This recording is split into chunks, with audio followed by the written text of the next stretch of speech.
नमो लोये सौहरिहन्ताणम् नमो लोये सौहृदानम् नमो लोये सौभागिर्यानम् नमो लोये सौज्यायानम् नमो लोये सौत्रिकावती सावनम् ओंकारमिन्दु संयुक्त नित्यम् जायन्ति योगिनः कामदम् औषधम् च ओंकाराय नमो नमः मङ्गलम् भगवान् मङ्गलम् गौतमो मङ्गलम् कुन्कुण्डार्यो विजेन्द्रमोसुमङ्गलम् नमः समरिसाराय स्वानुभूत्या चकास्ते स्वभावाय भवाय सर्वाः विभावनिदाता समयसार भगवान कुंकुंदाचार्य रचित समयसार तथा भगवान अमृतचंद्राचार्य रचित आत्मख्याति टीका कलश सहित एनो स्वाध्याय चाले छे। एमां मोक्ष अधिकारमां गाथा 297 नो स्वाध्याय आपणे करी रह्या छे। गाथा 297 एनो गाथार्थ टीका भावार्थ અને આ ગાથા ઉપર પૂજ્ય ગુરુદેવ કાંજી સ્વામીએ આપેલ પ્રવચનના કેટલાક અંશ આપણે લીધા છે। હવે આગળ વધારે અંશ લઈએ, સહેજ પુનરાવર્તન કરીએ અને પછી વધારે અંશ લઈએ। ગાથા 297 માં એ વાત આવી કે જ્ઞાન વડે જ પ્રજ્ઞા વડે જ આત્માને ગ્રહણ કરવો, પ્રજ્ઞા વડે એમ ગ્રહણ કરવો। જે ચેતનારો છે તે નિશ્ચયથી હું છું અને બાકીના જે ભાવો છે તે મારાથી જુદા છે, મારાથી ભિન્ન છે એમ જાણવું। મૂળ પ્રશ્ન એવો હતો કે આત્માને ગ્રહણ કરવો, તો કે આત્માને ગ્રહણ કઈ રીતે કરવો? પ્રજ્ઞા વડે ગ્રહણ કરવો, પણ પ્રજ્ઞા વડે કઈ રીતે કરવો? અને એના ઉત્તર રૂપે આ ગાથા કહેવામાં આવી છે। જ્ઞાન દ્વારા જ આત્માને ગ્રહણ કરી શકાય છે। તો એમાં સૂક્ષ્મતા દર્શાવી કે જે જાણનારો છે, જે ચેતનારો છે તે જ નિશ્ચયથી હું છું, જે જ્ઞાન કરનારો છે તે જ નિશ્ચયથી હું છું અને એ સિવાય બાકી જે ભાવ છે તે મારાથી જુદા છે, એ બધું પર છે એમ જાણવું। હવે પૂજ્ય ગુરુદેવ કાંજી સ્વામીએ આ ગાથા ઉપર આપેલા પ્રવચનમાંથી વિશેષ અંશો આપણે લઈએ છીએ। પ્રવચન દત્તાકર ભાગ 8મો, પાના નંબર 430, એમાં આપણે ત્રીજો પેરેગ્રાફ કર્યો। એમાં એ વાત આવી કે ભગવાન આત્મા ચેતનારો ચેતક છે, એ બીજા અન્ય વિકારી ભાવમાં વ્યાપતો નથી, બીજા અન્ય ભાવમાં વ્યાપતો નથી। એટલે કે હું વિકાર રૂપ થતો નથી। મારો નાથ સચ્ચિદાનંદ પ્રભુ વિસ્તરીને વ્યાપીને વિકારપણે થાય એમ છે જ નહીં। વિકાર રૂપ થાય એ હું એટલે આત્મા નહીં, એમ અહીં કહ્યું।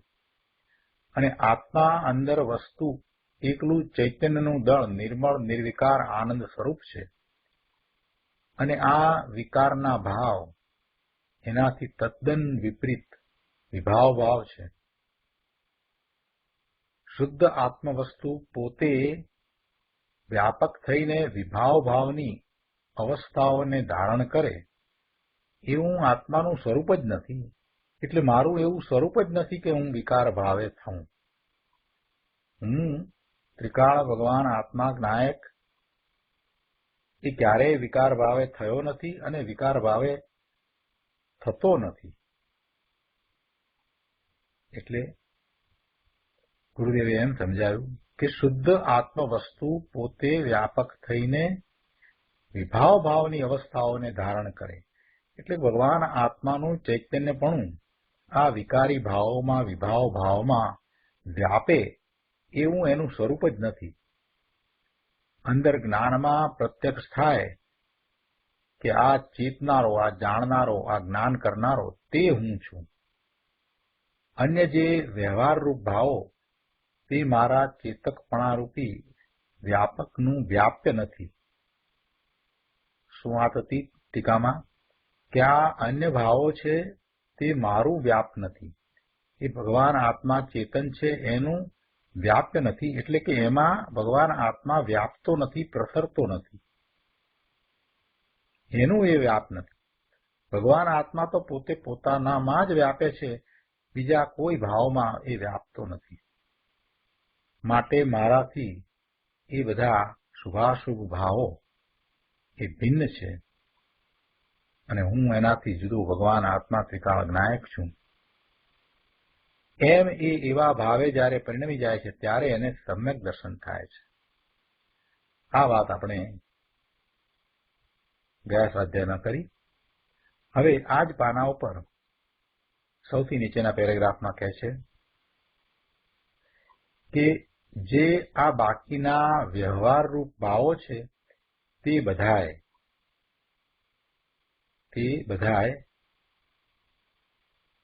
એમ કરી અને જે ટીકામાં વાત કરી એને હવે ગુરુદેવ સમજાવે છે. મૂળ ટીકામાં એ વાત લેવામાં આવી કે બાકીના બીજા બધા ભાવો છે તે ભાવરૂપે હું થતો નથી. જે આ બાકીના વ્યવહારરૂપ ભાવો છે તે બધાએ ચેતકપણા રૂપી વ્યાપકના વ્યાપ નહીં થતા હોવાથી, એટલે મારાથી તે અત્યંત ભિન્ન છે. આ ટીકામાં કહેવામાં આવ્યું. એને અહીંયા ગુરુદેવ સમજાવે છે કે એનો અર્થ શું. એટલે કે તે ભાવો છે તો ખરા, એ બધા ભાવો છે, પણ એ બધાએ ભાવ ચેતકપણારૂપ વ્યાપકનું વ્યાપ્ય નથી. એમાં ચેતનપણું નથી. ચેતકપણારૂપ વ્યાપક એવો હું, એનું એ વ્યાપ્ય નથી. જે કોઈ શુભાશુભ વિકલ્પો ઉઠે છે એ મારી પર્યાયમાં થાય છે, છતાંય એમાં એ ચેતકપણાનું વ્યાપ્ય નથી. એટલે ચેતકપણું એમાં વ્યાપતું નથી. એ શુભાશુભ ભાવ છે, મારી પર્યાયમાં થાય છે, પરના લક્ષ્ય થાય છે, પરના નિમિત્તે એવા ભાવ થાય છે, પણ એ બધા ક્ષણિક છે. એ આત્માના સ્વાભાવિક ભાવ નથી. એટલે ભગવાન આત્માનો સ્વાભાવિક ભાવ ચેતનપણું, એ ભાવ એમાં વ્યાપતો નથી. એવા પોતાના ચેતનપણાના ભાવથી ભિન્ન જુદા વિપરીત આ શુભાશુભ ભાવો છે. એટલે એમાં ચેતકપણાનું વ્યાપવું થતું નથી. તે મારા ચેતન જ્ઞાનરૂપ ચિત્તરૂપ સ્વરૂપનું વ્યાપ થાય, અર્થાત મારા થનારનું થવું થાય એવું વસ્તુ સ્વરૂપ જ નથી. એ ચેતનપણું એમાં વ્યાપે એવું મારું સ્વરૂપ જ નથી. ભગવાન આત્માનું એવું સ્વરૂપ જ નથી કે એ આવા વિકારી ભાવમાં વ્યાપે, શુભાશુભમાં એ વ્યાપે એવું એનું સ્વરૂપ જ નથી. ભગવાન આત્મા જ્ઞાન કરે છે તો સ્વાભાવિક પોતાનું જેવું સ્વરૂપ છે એનું જ્ઞાન કરે છે, પોતાના સ્વરૂપનો જાણવા વાળો છે. અને એમ જ્યારે એ સ્વને જાણે છે તો પરજ્ઞેયો એમાં પ્રતિબિંબિત થાય છે. એટલે એવો જ્ઞાનનો સ્વ પર પ્રકાશક સ્વભાવ છે. પરંતુ એ ચેતનપણું એ આ શુભાશુભ ભાવમાં વ્યાપતું નથી. પરને એ જાણે, પરજ્ઞેયને જાણે એવો સ્વભાવ છે, પણ એ પરજ્ઞેયને જાણવા વાળો થતો નથી. પોતે પોતાને જાણે છે ત્યારે એ પરજ્ઞેયો પ્રતિબિંબિત થાય છે. એથી કરીને એ કંઈ પરજ્ઞેયો રૂપે થઈ જાય છે એમ પણ નથી. એટલે પરનું લક્ષ કરે છે અને જે ભાવ થાય છે એ ભાવ ભગવાન આત્માના નથી. એ બધું પર છે, એ જુદું છે. પરના નિમિત્તે થતા બધા વિકારી ભાવો છે એને આત્માથી જુદા, એને પૂતગળના ભાવો કહી દેવામાં આવ્યા. પૂતગળના ભાવ છે એમ અગાઉ કહેવામાં આવ્યું. આ બધું આપણે અગાઉ કર્તા કર્મ અધિકારમાં અને જીવ અજીવ અધિકારમાં બધે જુદી જુદી રીતે કરી ગયા છે કે એ ભાવ મારા નથી, એ ભાવથી જુદો ભગવાન આત્મા હું છું. અહીંયા પણ એ વાત કહે છે કે એ ચેતકપણાનું પહોંચવું, વ્યાપવું, પ્રસરવું એ પોતાથી બહાર ક્યાંય નથી. ચેતકપણા રૂપ વ્યાપક પોતે છે, એનું વ્યાપ પોતે જ છે, પોતાની બહારમાં ક્યાંય એ વ્યાપતો નથી. એટલે આ શુભાશુભ ભાવ છે એની અંદર એ ચેતકપણાનું વ્યાપવું થતું નથી. એ શુભાશુભ ભાવ અને વિકલ્પો જે ઉઠે છે એ પોતાથી તદ્દન ભિન્ન છે. એનાથી જુદો હું ચેતનારો છું એમ અહીંયા સમજાવ્યું છે. ચેતનારો હું વ્યાપું, વિસ્તરું તો શુદ્ધ ચૈતન્યમય પર્યાયપણે વિસ્તરું. મારો વિસ્તાર થાય તો ચૈતન્યની નિર્મળ વિતરાગી પર્યાયપણે થાય. પણ આ શુભાશુભ રાગનો વિસ્તાર એ કાંઈ મારો વિસ્તાર નથી, એ કાંઈ મારી અવસ્થા નથી. માટે એ વ્યવહારરૂપ ભાવો બધાય મારાથી અત્યંત ભિન્ન છે. એ વ્યવહારરૂપ ભાવો બધાય મારાથી અત્યંત ભિન્ન છે.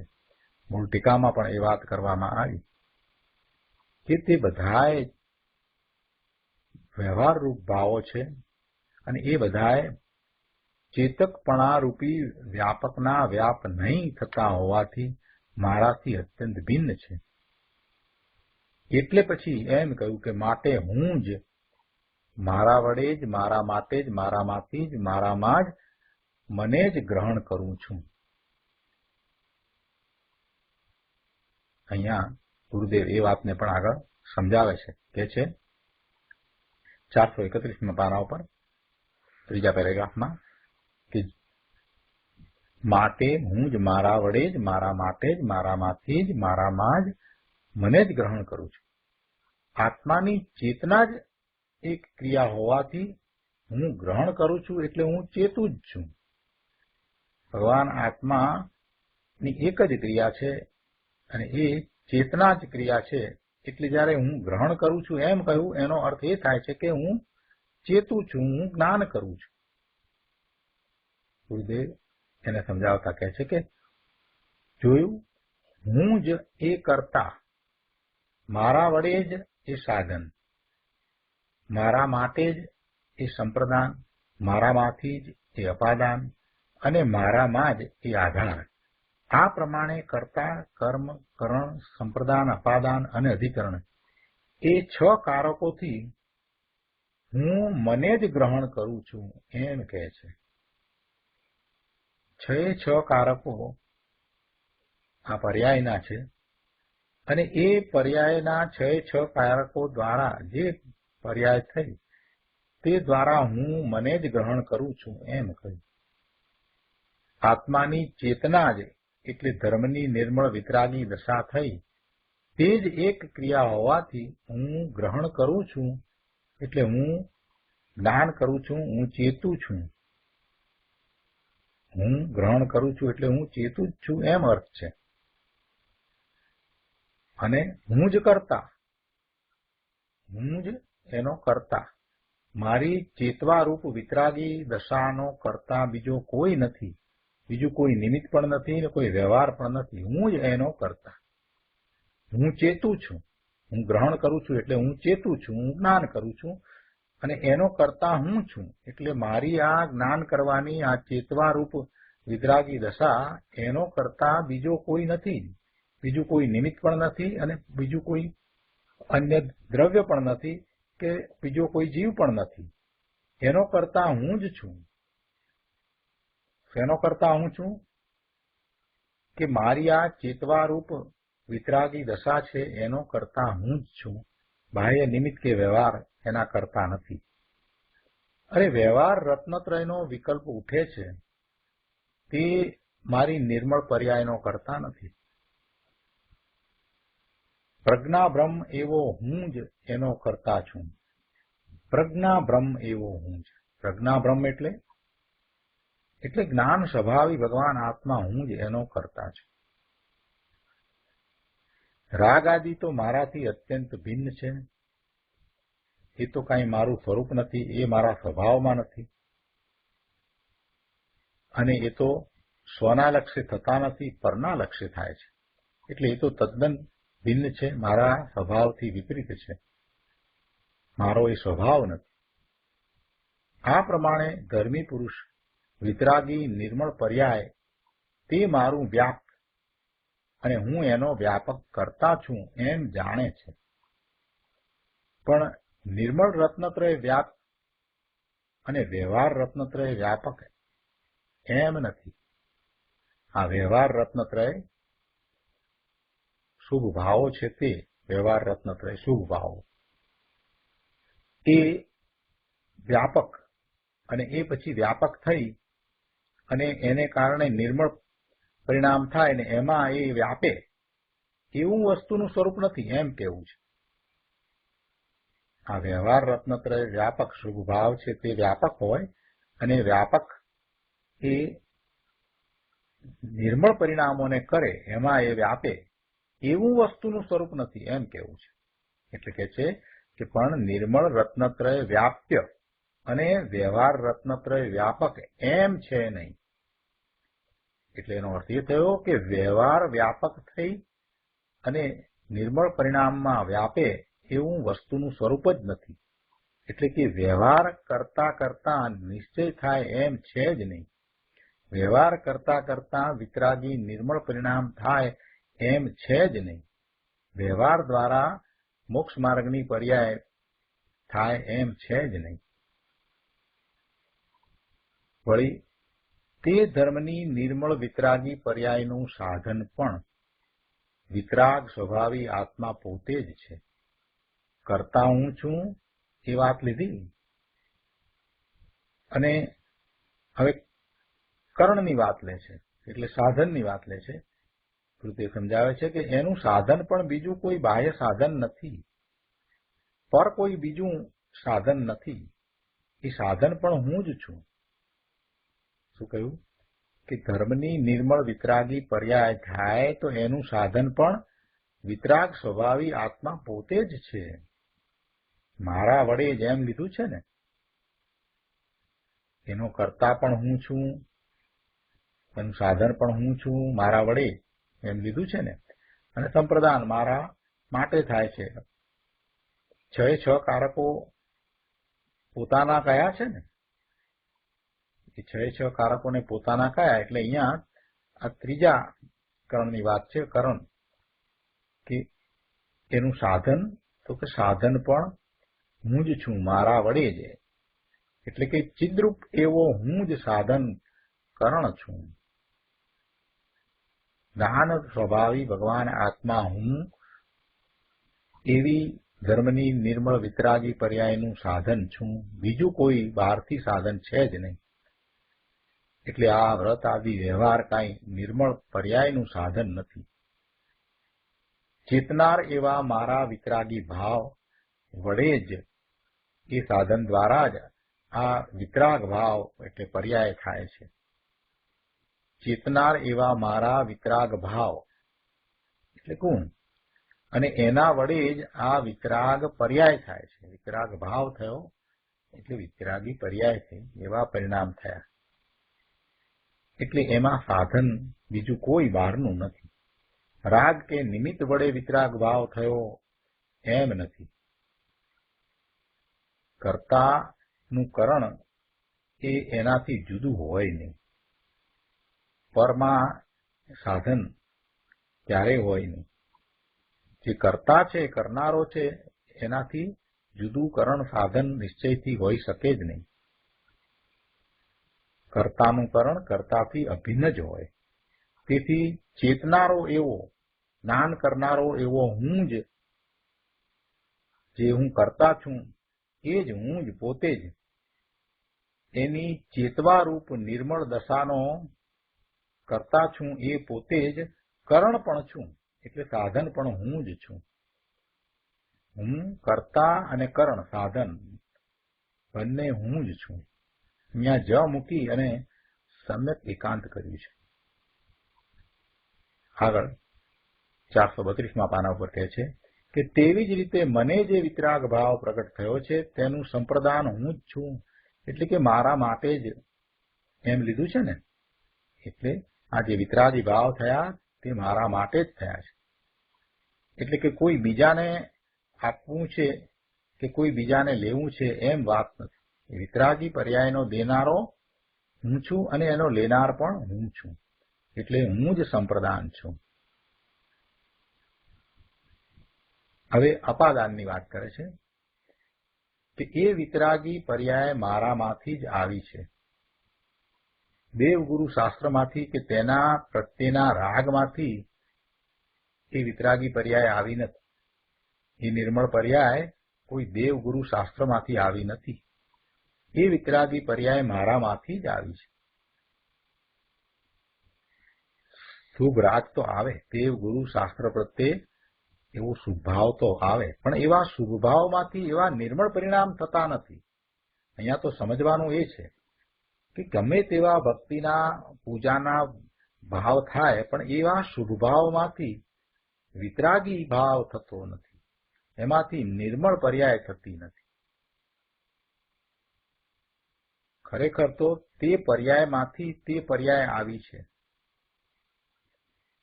શું કહે છે?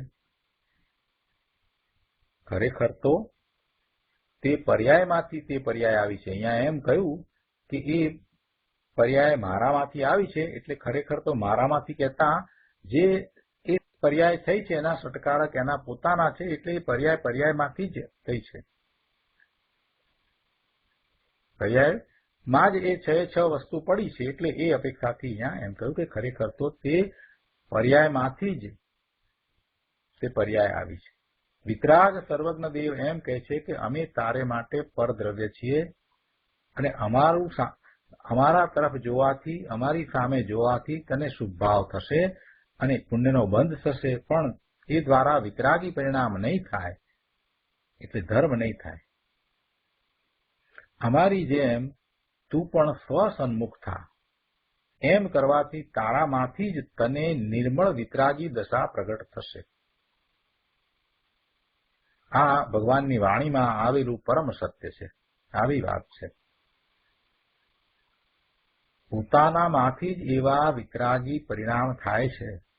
એટલે જે પર્યાય થાય છે તે સ્વનું લક્ષ કરતા જે પર્યાય થઈ એ પર્યાયનો કરતા પોતે જ છે, એ પર્યાય પોતે જ, અને એનું સાધન પણ એ પર્યાય પોતે છે, અને એ પર્યાય પોતે જે છે એ જ એનું અપાદાન. એટલે એ પર્યાયમાંથી જ એ પર્યાય આવા નિર્મળ પરિણામો થયા છે, અને એ પર્યાય પોતાને માટે જ થઈ છે.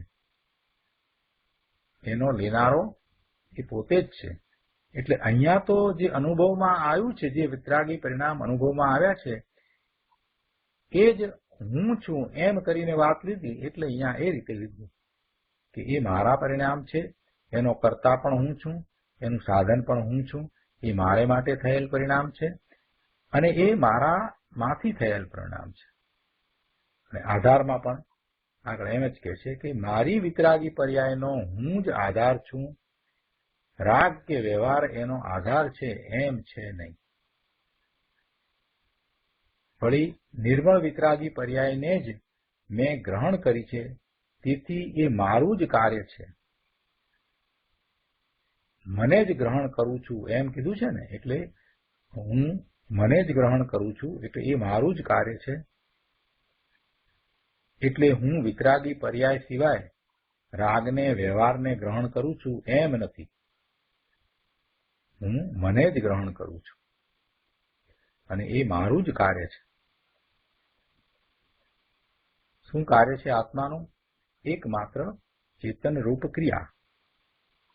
એટલે આગળ કહે છે કે ચેતક, ચેતનારો એવો ચૈતન્ય સ્વભાવ ભગવાન આત્મા હું છું.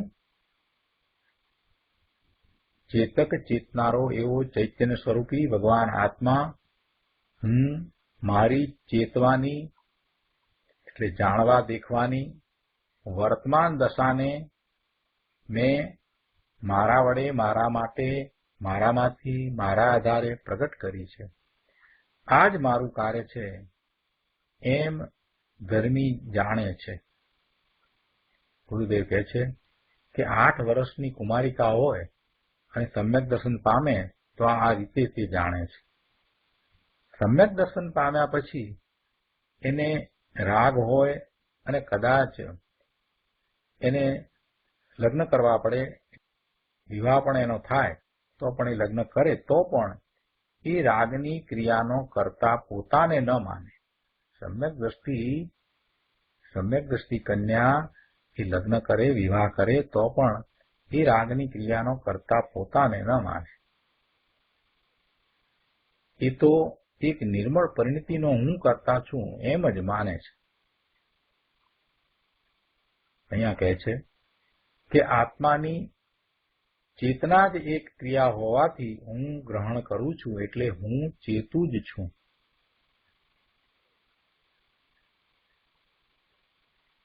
મૂળ ટીકાની અંદર એ વાત આવી ને કે આત્માની ચેતના જ એક ક્રિયા હોવાથી હું ગ્રહણ કરું છું એટલે હું ચેતું જ છું. ચેતતો જ અર્થાત ચેતતો થકો જ ચેતું છું, ચેતતા વડે જ ચેતું છું, ચેતતા માટે જ ચેતું છું, ચેતતામાંથી જ ચેતું છું, ચેતતામાં જ ચેતું છું અને ચેતતાને જ ચેતું છું. આ જે વાત કરી એને અહીંયા હવે સમજાવી છે. શું કહે છે કે આત્માની ચેતના જ એક ક્રિયા હોવાથી હું ગ્રહણ કરું છું એટલે હું ચેતું જ છું.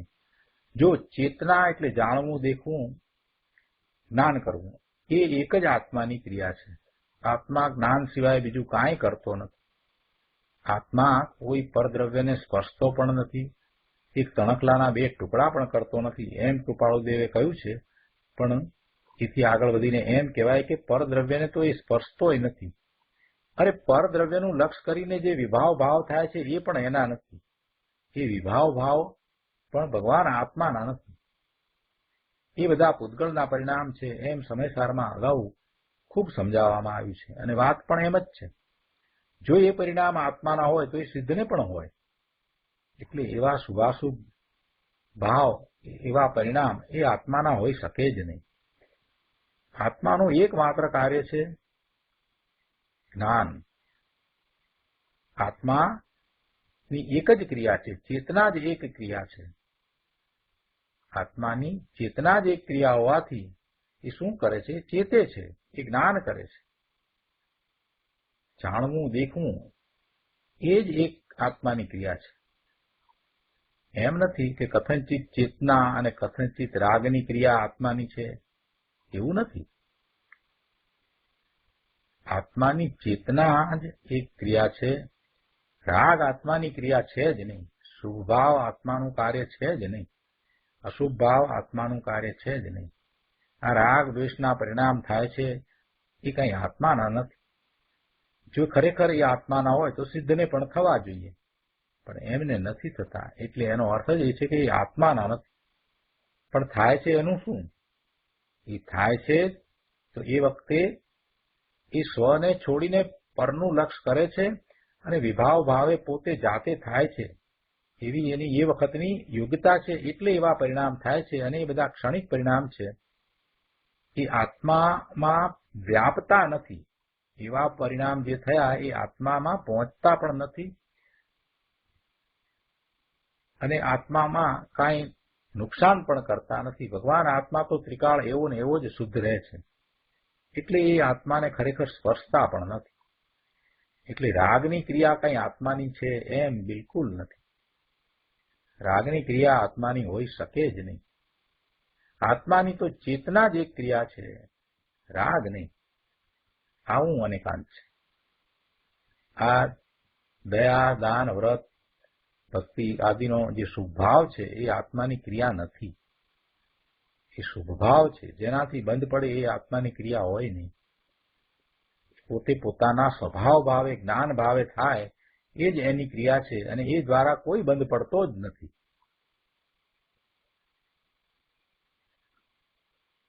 ગુરુદેવ એક વાત સરસ કહે છે અહીંયા કે જો આ શરીર છે ને દેહ, જેની ઉપર આ ચામડી છે એટલે એ સુંદર દેખાય છે, બાકી અંદર તો એ હાડ માંસનું પોટલું છે એવો આ દેહ. ચામડીને જો કાઢી નાખીને જોવામાં આવે તો એક ક્ષણ માટે પણ એને જોવો ગમે નહીં એવો આ દેહ છે. એટલે કૃપાળુદેવે કહ્યું છે કે જ્યારે તને એવા વિકાર થાય ત્યારે તું ચામડી વગરના દેહને કલ્પજે, એવી કલ્પના કરજે ચામડી વિનાનો દેહ, તો તારો વિકાર ચાલ્યો જશે. સ્ત્રી સંબંધીના વિકાર જો તને થાય તો તું એનું સ્વરૂપ ચામડી વિનાનું નિહાળજે, એટલે તારો વિકાર શીઘ્ર ચાલ્યો જશે. એવી વાત અહીંયા કહી છે કે જુઓ, આ રૂપાળી ચામડીથી મઢેલું હાડ માંસનું પોટલું એવો આ દેહ તો જળ માટી ધૂળ છે. એવા દેહ એની ક્રિયા આત્માએ ક્યારે કરી નથી. એની ક્રિયા, જળની ક્રિયા આત્મા કરતો નથી, ક્યારેય એને કરી નથી. પણ એ તો દૂર રહ્યું, પણ જે અંદરમાં આ શુભ ભાવ થાય છે, દયા દાન વ્રત આદિની જે વૃત્તિ ઉઠે છે અને જે ભાવ થાય છે, તો એવા ભાવનો કરનારો એક આત્મા નથી. આ દેવગુરુ શાસ્ત્રની શ્રદ્ધાનો વિકલ્પ, શાસ્ત્ર શ્રવણનો વિકલ્પ, અરે આ સ્વાધ્યાય કરવાનો વિકલ્પ કે પંચ મહાવ્રત આદિનો વિકલ્પ, એ ભગવાન આત્માનું કાર્ય નહીં. એ બધા વ્યવહારના ભાવો, અને એ બધા વ્યવહારના ભાવો તો આ ભગવાન આત્માથી તદ્દન ભિન્ન છે. ભગવાન આત્માની એ ક્રિયા નથી, ભગવાન આત્માનું એ કાર્ય નથી.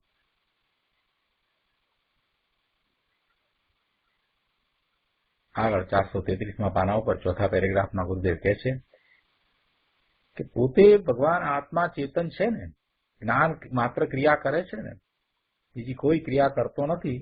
એટલે કહે છે કે ચેતતો જ, બીજું કાંઈ કરતો નથી. ચેતતો જ અર્થાંત ચેતતો થકો જ, એટલે કે જ્ઞાન કરતો થકો જ ચેતું છું. ચેતતો જ ચેતું છું, જ્ઞાન કરું છું. ચેતતા વડે જ ચેતું છું, ચેતતા માટે જ ચેતું છું, ચેતતા માંથી જ ચેતું છું, ચેતતા માં જ ચેતું છું, ચેતતાને જ ચેતું છું. શું કહે છે કે ચેતતો જ ચેતું છું, એટલે કે રાગને ચેતતો થકો ચેતું છું એમ નહીં, પણ પોતાને ચેતતો થકો ચેતું છું. પોતાને ચેતતો થકો ચેતું છું. ચેતતા વડે ચેતું છું. ચેતવારૂપ કાર્યનું સાધન પોતે જ છે. ચેતતા વડે ચેતું છું, વડે કર્યું એટલે સાધનની વાત કરી, તો એ સાધન પણ પોતે જ છે. ચેતવારૂપ કાર્ય જે થાય છે એનું સાધન પણ પોતે જ છે, કોઈ અન્ય સાધન છે નહીં. ચેતતા માટે જ ચેતું છું, એટલે બીજા પર જ્ઞેય માટે ચેતું છું એમ નહીં.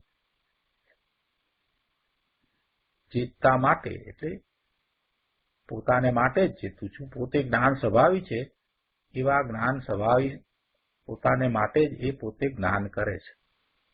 ચેતતા વડે ચેતું છું એટલે પણ એમ જ છે કે પોતે જ્ઞાન સ્વભાવી છે, તો જ્ઞાન સ્વભાવ દ્વારા જ એ પોતે જ્ઞાન કરે છે. એટલે રાગમાંથી કે વ્યવહારમાંથી ચેતું છું એમ નહીં. ચેતતામાં જ ચેતું છું એ આધાર કરો. ચેતતાને જ ચેતું છું એ કર્મ લીધું, અને હું મારા ચેતવારૂપ કાર્યને ચેતું છું. રાગને કે વ્યવહારને ચેતું છું એમ નહીં. પોતાનું કાર્ય શું છે? ચેતવારૂપ કાર્ય છે, એટલે જ્ઞાન કરવા રૂપ પોતાનું કાર્ય છે. એમ છ કારક અહીંયા પોતાના ચેતવા અંગેના લીધા, એટલે પોતે જ્ઞાન સ્વભાવી ભગવાન આત્મા જ્ઞાન કરે છે, તો એમાં છ કારકો એના પોતાના છે. એ જ્ઞાન કરવા વાળી પર્યાયના છ કારકો એના પોતાના જ છે. એમાં એને પરના આધારની કે પરના સાધનની કોઈ અપેક્ષા જરૂર છે જ નહીં, કે પછી કોઈ શુભ ભાવ દ્વારા એ ચેતે છે કે જ્ઞાન કરે છે એમ પણ નથી, કે એ કોઈને માટે જ્ઞાન કરે છે એમ પણ નથી. પોતે ચેતે છે તો કોને માટે ચેતે છે? પોતાને માટે ચેતે છે. એટલે જ્ઞાન કરે છે તો પોતે પોતાને માટે જ્ઞાન કરે છે, કોઈ અન્યને માટે જ્ઞાન કરે છે એમ પણ નથી. અને અન્ય દ્વારા જ્ઞાન કરે છે, અન્યમાંથી જ્ઞાન કરે છે એમ પણ નથી. પોતે પોતામાંથી જ જ્ઞાન કરે છે. જ્ઞાન સ્વભાવી ભગવાન આત્મા કહેતા એ જ્ઞાનનું જે કાર્ય થાય અને એ જ્ઞાનની જે પર્યાય થાય તો એ પર્યાયના ષટકારકો એના પોતાના હોય ત્યારે પછી બીજા કોઈને ત્યાં પ્રવેશવાનો અવકાશ જ રહેતો નથી. કોઈ પણ કારક રૂપે બીજું કોઈ ત્યાં પ્રવેશ પામી શકતું જ નથી. આ વાતનો નિર્ધાર થઈ જાય છે. એટલે ગુરુદેવ અહીંયા આગળ સમજાવે છે કે આ પ્રમાણે વ્યવહાર તે કાળે જાણેલો પ્રયોજનવાન છે એ વાતને પણ અહીં કાઢી નાખી એટલે એને અહીંયા ગૌણ કરી દીધી. વ્યવહાર જાણેલો પ્રયોજનવાન છે એ વાત આપણે તમેસારની 12મી ગાથામાં સમજ્યા છીએ. વ્યવહારને કરવું કે વ્યવહારને જાણવું એ તો કાઢી નાખ્યું, પણ અહીં તો સદભૂત વ્યવહારના 6 ભેદ જે સમજાવવા માટે પાડ્યા હતા તેનું લક્ષ પણ છોડાવે છે. સદભૂત વ્યવહારના 6 ભેદ એટલે આ જે 6 કારકો કરીને સમજાવવામાં આવ્યું ને એને પણ હવે છોડાવે છે. અને કઈ રીતે છોડાવે છે એ હવે આગળ કહે છે. રાગાદી તો અસદભૂત વ્યવહાર છે એ તો છોડાવ્યો છે, એનાથી તો જુદો પાડ્યો છે, પણ અહીંયા જે 6 કારકો દ્વારા જે સમજાવવામાં આવ્યું એ 6 ભેદ એને પણ હવે છોડાવે છે. અને કઈ રીતે છોડાવે છે તો કહે છે કે અથવા નથી ચેતતો થકો ચેતતો, નથી ચેતતા વડે ચેતતો, નથી ચેતતા માટે ચેતતો, નથી ચેતતામાંથી ચેતતો, નથી ચેતતામાં ચેતતો, નથી ચેતતાને ચેતતો, પરંતુ સર્વ વિશુદ્ધ ચિન્ન માત્ર ચૈતન્ય માત્ર ભાવ છું. આ જે 6 કારક હતા એ પણ નહીં. આ અથવા કરીને જે વાત મૂકી ત્યાં તેની વાત કરી કે એ પર્યાયના 6 કારક છે. 6 કારક મૂકીને જે વાત કરવામાં આવી હતી એ પણ નહીં, પોતે ચૈતન્ય માત્ર ભાવ છે. બસ એટલી વાત, એ વાત લેવામાં. એટલે કે છે કે મારામાં કોઈ ભેદ જ નથી. હું તો જે છું તે સર્વ વિશુદ્ધ ચિન્ન માત્ર ભાવ છું. સર્વ વિશુદ્ધ એટલોય ભેદ પડ્યો એ અશુદ્ધતા છે.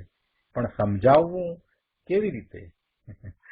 ગુરુદેવનું કહેવું એ છે કે સર્વ વિશુદ્ધ એવા શબ્દની કે એવા વિકલ્પની પણ જરૂર નથી. એમ પણ ભેદ નહીં સમજવો, પણ સમજાવવા પૂરતું અહીંયા તો કહ્યું છે. હું સર્વ વિશુદ્ધ ચિન્ન માત્ર ભાવ છું તો એવા શબ્દો પણ નહીં, પોતે જે છે તે છે એવો છે એટલું જ સમજાવવું છે અહીંયા. એટલે એવો ભેદ અહીંયા નથી, ખરેખર એવો ભેદ નથી. અહીંયા સમજાવવા માટે કહ્યું. એટલે ગુરુદેવ એને પણ કહે છે કે એ એટલો ભેદ પડ્યો એ પણ અશુદ્ધતા છે. પણ અહીંયા સમજાવવું કેવી રીતે? એટલે સમજાવવામાં ભેદ પડ્યા વિના રહેતો નથી. અર્થાત ભેદ પાડ્યા વિના અભેદ સમજાવી શકાતો નથી. પણ એ તો સમજાવવાની વાત થઈ. સમજવું એક ચીજ છે અને અનુભવવું એ બીજી ચીજ છે. એટલે અનુભવના કાળે કોઈ ભેદ નથી. સમજાવીએ ત્યારે વસ્તુને ભેદ પાડીને સમજાવીએ, પણ અનુભવના કાળે કોઈ ભેદ નથી. એટલે હું ચિન્ન માત્ર, જ્ઞાન માત્ર, ચૈતન્ય માત્ર છું એવો ભાવ, એમાં કોઈ શબ્દની જરૂર નથી. એમાં વિસ્તાર કરી અને વિશેષણ લગાડીને વાત તો કરવામાં આવી કે સર્વ વિશુદ્ધ ચિન્ન માત્ર ભાવ છું. આ સર્વ વિશુદ્ધ ચિન્ન માત્ર ભાવ છું એમ કહ્યું, પણ એ વિશેષણ દ્વારા ખરેખર તો એવા ભેદ પાડવા નથી, એ તો સમજાવવા માટે કહેવામાં આવ્યું. અનુભવના કાળે તો એવો ભાવ છું, બસ બીજી કોઈ વાત રહેતી નથી. અનુભવમાં તો માત્ર એ પોતે શુદ્ધ ભાવ છે એ જ એને અનુભવમાં આવે છે. બહુ સૂક્ષ્મ વાત લીધી છે પ્રભુ, શાંતિથી ફરીને વાંચવા જેવું છે. સમજાવવામાં ભેદ પડ્યા વિના રહેતો નથી, અર્થાત ભેદ પાડ્યા વિના સમજાવી શકાય નહીં. પણ એ ભેદ પાડીએ એટલે બધો વ્યવહાર થઈ જાય. ભેદ પડે એટલે વ્યવહાર થાય. આપણે એ વ્યવહારની વાત કરવી નથી. અનુભવના કાળે કઈ વ્યવહાર હોતો નથી, પણ અત્યારે જયારે અભ્યાસ કરી રહ્યા છીએ ત્યારે એમ જ આવે, શબ્દ સિવાય બીજી કઈ રીતે વાત આવે? એટલે એમાં ભેદ પડી જાય છે. સમ્યક દર્શનનો વિષય આવો અભેદ એક ચિન્ન માત્ર ભાવ છે એમ અહીંયા કહેવું છે, એમ સમજાવવું છે. અનુભવના કાળે કોઈ ભેદ હોતો નથી. એનો અર્થ એ છે કે સમ્યક દર્શનનો વિષય અભેદ એક ચિહ્ન માત્ર ભાવ છે. બસ એ ભાવ. સમ્યક દર્શનનું ધ્યેય એક અભેદ આત્મા છે, જેમાં કોઈ ગુણગુણીના ભેદ છે જ નહીં. આમાંય ગુણગુણીના ભેદ તો સમજાવવા માટે પાડ્યા છે. ખરેખર તો એ અનંત ગુણ એ એકપણે જેમ રહ્યા છે તેમ જ રહ્યા છે, અનાદિનું એમ જ છે. એમાં કઈ છૂટું પાડી શકાતું જ નથી. એ છૂટું પડતું પણ નથી. કોઈ અપેક્ષાએ એ ગુણો છૂટા પડતા જ નથી. માત્ર સમજાવવામાં આપણે એને કહીએ છીએ કે અનંત છે અને પછી નામ આપીએ. ખરેખર તો સ્વરૂપ તો અભેદ છે. આત્મા અખંડ અભેદ છે. એનું સ્વરૂપ એવું છે. એટલે સમ્યક દર્શનનો વિષય એ અભેદ છે. સમ્યક દર્શનનું ધ્યેય એક અભેદ આત્મા છે. ભેદ એ સંકેતનું ધ્યેય નથી. હું તો ચિહ્ન માત્ર જાણનાર દેખનાર માત્ર ભાવ છું. એવી નિર્વિકલ્પ દ્રષ્ટિ અને અનુભવ, એનું નામ સમ્યક દર્શન છે. અને ત્યાંથી ધર્મની શરૂઆત થાય છે. અભેદની દ્રષ્ટિ, દ્રવ્ય દ્રષ્ટિ, તે સમ્યક દર્શન છે. અભેદ પોતાનું સ્વરૂપ છે. અખંડ પોતે ભગવાન આત્મા છે, જ્ઞાન સ્વરૂપ છે. એ બધા વર્ણન આવે, પણ જ્યારે એની દ્રષ્ટિ થઈ અને અનુભવ થાય છે ત્યારે કોઈ એવો ભેદ દેખાતો નથી. એ અભેદનો અનુભવ છે. અભેદની દ્રષ્ટિ, દ્રવ્ય દ્રષ્ટિ એટલે અભેદ દ્રષ્ટિ. દ્રવ્ય દ્રષ્ટિ કરીએ ત્યારે દ્રવ્ય, ગુણ, પર્યાય એમ આપણે કઈ ભેદ પાડતા નથી. દ્રવ્ય દ્રષ્ટિ કરીએ ત્યારે એમાં ગુણ છે એમ પણ ભેદ પાડતા નથી. ધ્રુવનું લક્ષ કરતા એ અભેદનું લક્ષ છે. એ ભેદરૂપ કોઈ શ્રદ્ધા એમાં નથી, કોઈ ભેદનું લક્ષ નથી.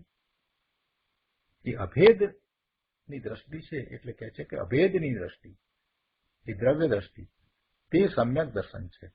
તે સમ્યક દર્શન છે એટલે કે એવી દ્રષ્ટિ કરતા જે વિતરાગી પરિણામ થાય છે તે સમ્યક દર્શન છે.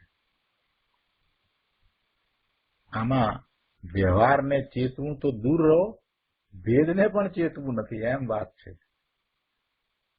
વ્યવહાર તો આખો દૂર રહ્યો, પણ એ ભેદને પણ ચેતવું નથી. એ ભેદને પણ જાણવા નથી. વ્યવહારને તો કોઈ જાણવાનો રહ્યો નહીં. ક્યારે? જ્યારે અનુભવનો કાળ છે ત્યારે. આ સ્વાનુભવની દશાની વાત છે. સ્વાનુભૂતિના સમયે એમાં ભેદને પણ કોઈ જાણવો નથી. એટલે કહે છે કે ભેદને પણ ચેતવું નથી, એમ વાત છે. વ્યવહારને ચેતવું તો દૂર રહ્યો, એટલે કે વ્યવહારનું જ્ઞાન કરવું તો એક બાજુ રહી ગયું, દૂર રહ્યું, ઘણું દૂર રહ્યું. પેલું 12મી ગાથામાં કહ્યું ને કે જાણેલો પ્રયોજનવાન છે. પણ અહીંયા તો સ્વાનુભૂતિની જયારે દશા છે, અનુભવનો કાળ છે, એ વખતે એને કોઈ વ્યવહારને જાણવાનું હોતું નથી. અરે ભેદને પણ જાણવાનું હોતું નથી. ભેદ વિના એ સ્વાનુભવની દશામાં એ પોતે પોતાને અનુભવે છે.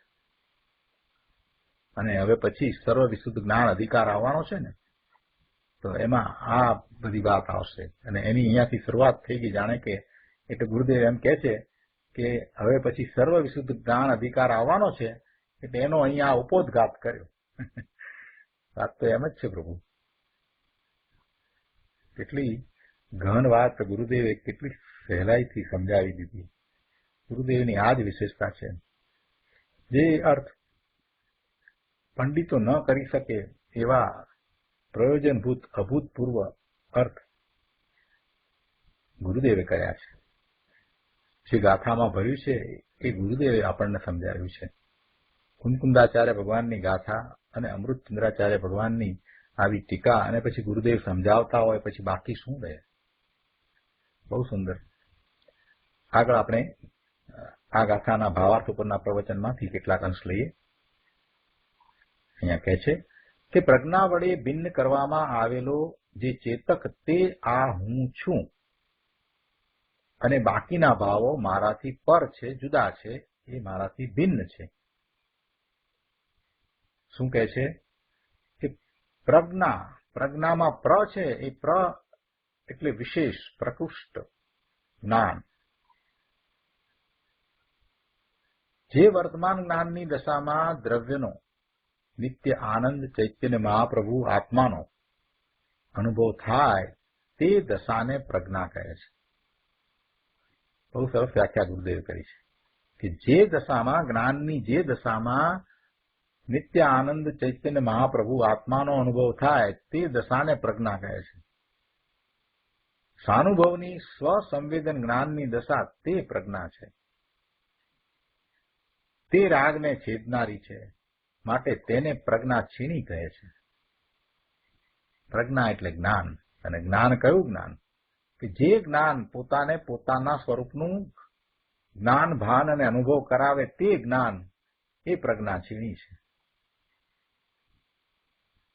પ્રજ્ઞા વડે આત્માને ચેતતા એટલે અનુભવતા આત્મા રાગથી ભિન્ન પડી જાય છે. જ્ઞાન વડે આત્માને ચેતતા, જાણતા, અનુભવતા આત્મા રાગથી ભિન્ન પડી જાય છે. અર્થાત આ અનુભવાય છે તે ચેતના લક્ષણ આત્મા હું છું અને એનાથી ભિન્ન આ રાગ છે તે બંધનું લક્ષણ છે, એમ બંને ભિન્ન ભિન્ન જણાય છે. જ્ઞાન દ્વારા અનુભવ કરવામાં આવતા ભગવાન આત્મા સર્વ જ્ઞેયોથી જુદો ભિન્ન પડી જાય છે.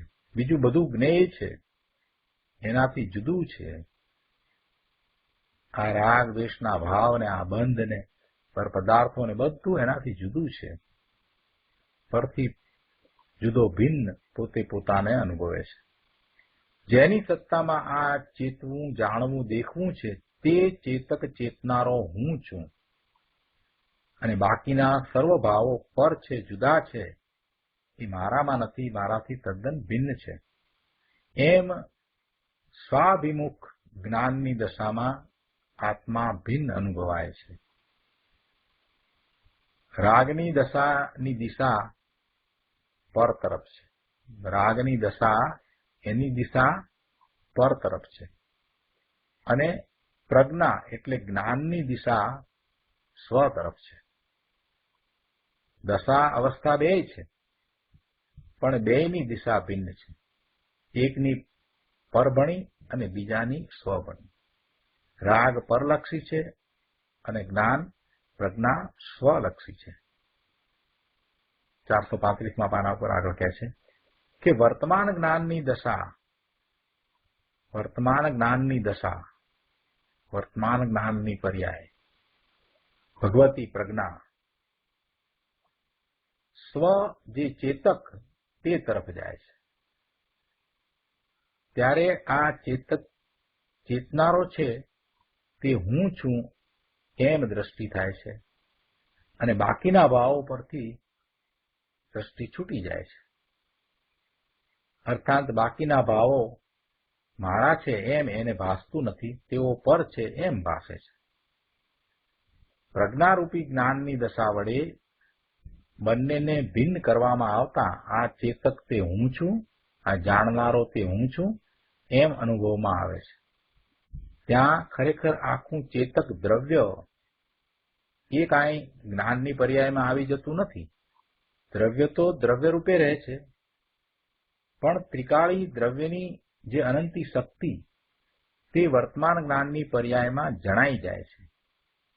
આવું અદ્ભુત સામર્થ્ય એક સમયની જ્ઞાનની દશાનું, એક સમયની જ્ઞાનની પર્યાયનું એ પ્રજ્ઞાનું હોય છે કે જે સર્વજ્ઞ સ્વભાવી ભગવાન આત્માના સામર્થ્યને પૂર્ણ જાણી લે છે.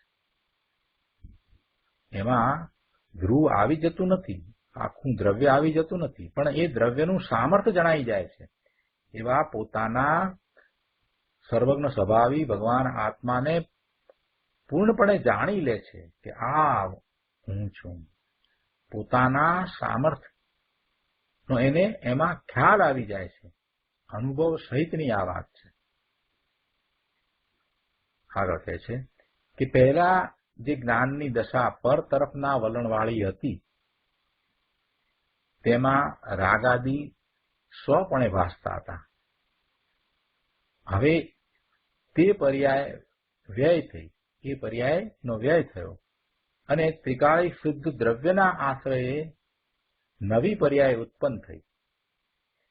તેમાં આ ચેતક છે તે હું છું એમ જણાયું. પહેલા શું થતું હતું, જે જ્ઞાનની પર્યાય પરના લક્ષવાળી હતી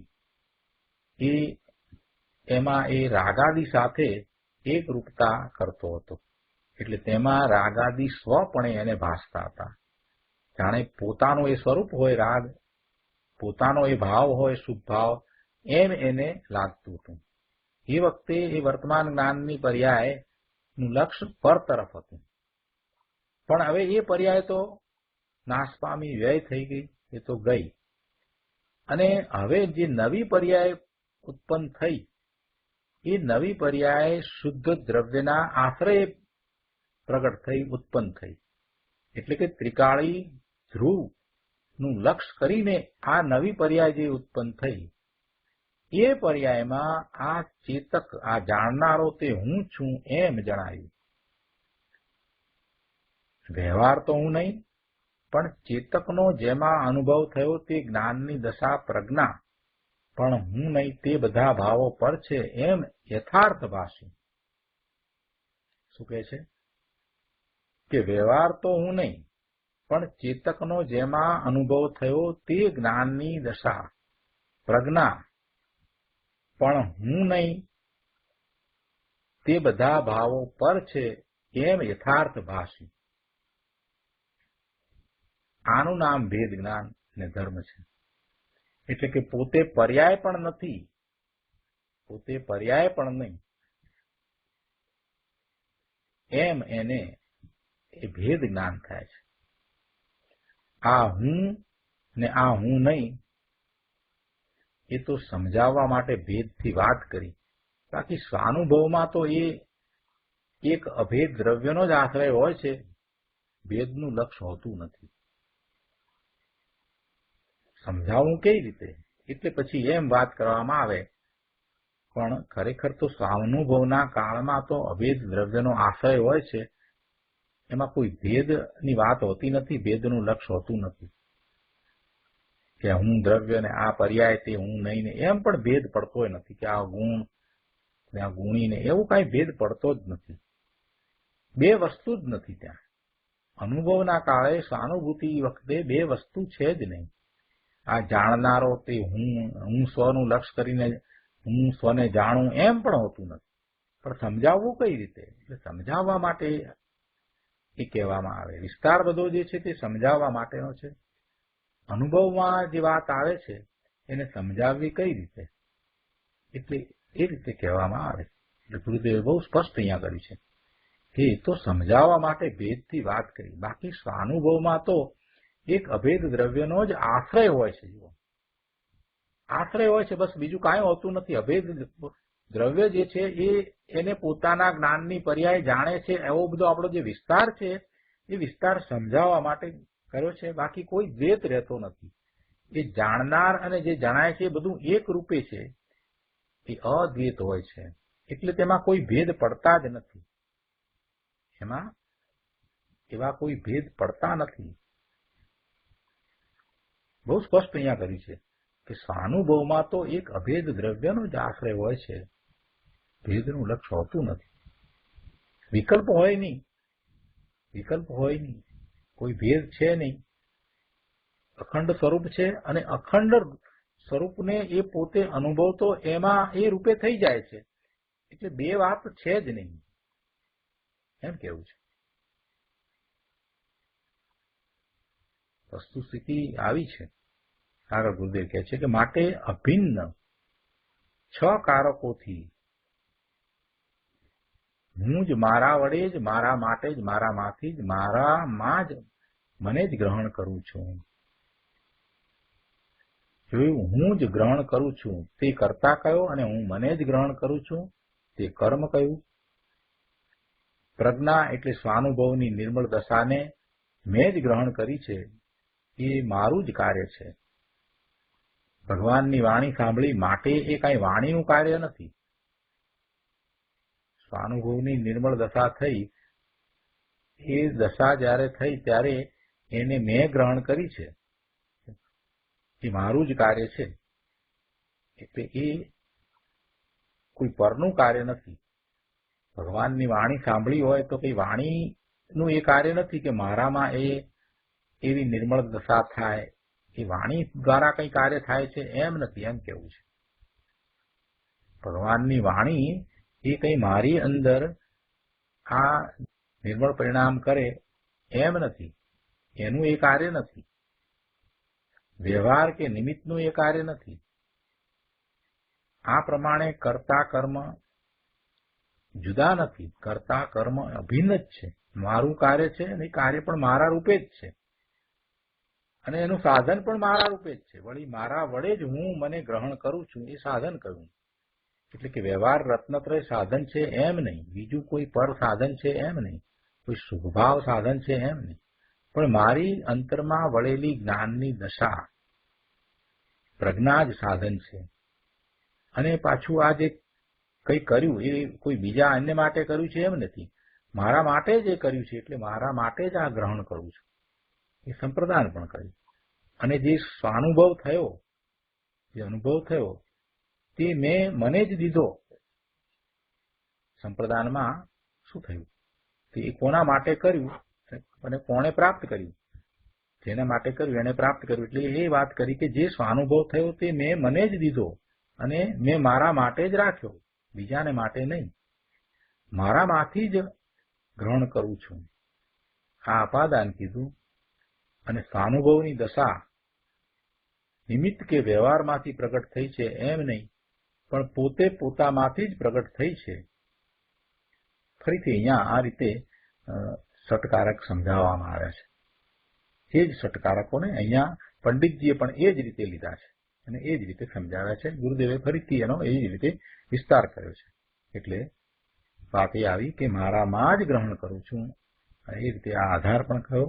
અને સ્વાનુભવની દશાને કોઈ બહારનો નિમિત્ત કે વ્યવહારનો આધાર નથી, પોતાને પોતામાં જ આધાર છે. આ અભિન્ન ષટકારકનું પરિણમન પર્યાયનું પર્યાયમાં છે, ધ્રુવમાં નથી. જો આ વાત પર્યાયની કરી, જે પર્યાય પ્રગટ થઈ એ પર્યાયની વાત કરી, એના ષટકારકો એના પોતાના છે એ વાત કરી, પણ એ પરિણમન પર્યાયનું એ પર્યાયમાં છે, એ ધ્રુવમાં નથી. કેમ કે ધ્રુવ તો કુટસ્થ અપરિણામી છે. શું કીધું કે ધ્રુવ તો કુટસ્થ અપરિણામી છે. દ્રવ્ય અને ગુણ બંને ત્રિકાળ ધ્રુવ છે. માટે કર્તા કર્મ કરણ સંપ્રદાન અપાદાન ને અધિકરણ એમ ષટકારક રૂપ પરિણમન ધ્રુવમાં નથી. એ ગુણ પણ એ ધ્રુવમાં પડ્યા છે.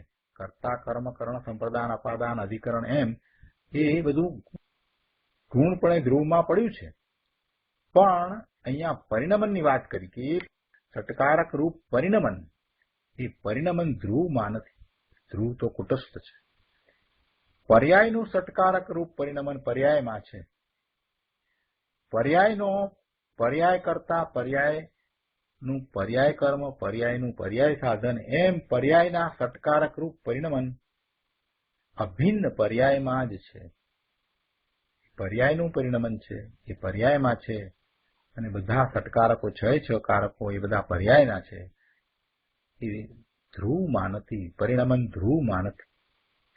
તો આ સંબંધી આગળ ફરીથી આપણે વિચાર કરીશું. બીજી કેટલીક સ્પષ્ટતાઓ પણ આપણે લઈશું. આજનો સ્વાધ્યાય અહીંયા સુધી રાખીએ છીએ. હવે સુખધામ બોલીએ. સુખધામ અનંત સુસંત ચરી